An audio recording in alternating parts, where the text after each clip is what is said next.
Alam mo bang hindi mo na kailangan pumunta sa ibang bansa para magtrabaho at para kumita ng malaki?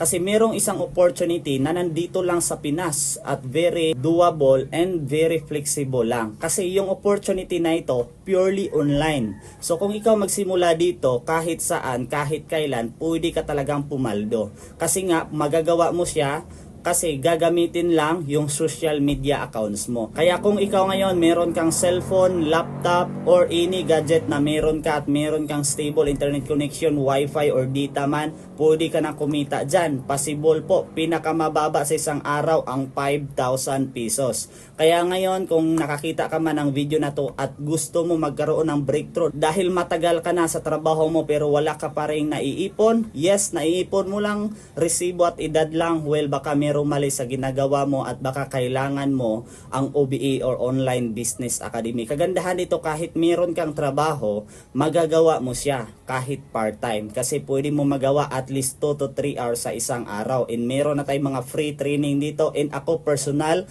mag-guide sa iyo dito step by step. So kung wala ka pa talagang experience about dito, huwag ka mag-alala kasi nandito na ako, i-guide kita kung paano ka din pumaldo kagaya namin na kahit nasa bahay lang. Kaya ngayon kahit nasa ibang bansa ka man or isa kang empleyado na gustong magkaroon ng extra income, well ito na yung sign this year 2026 na simulan mo na yung journey mo sa OBE para kumita ka ng malaki bago matapos yung taon. Kaya ang gagawin mo ngayon, mag-comment ka ng how sa baba ng video na to at ituro ko sa iyo kung paano.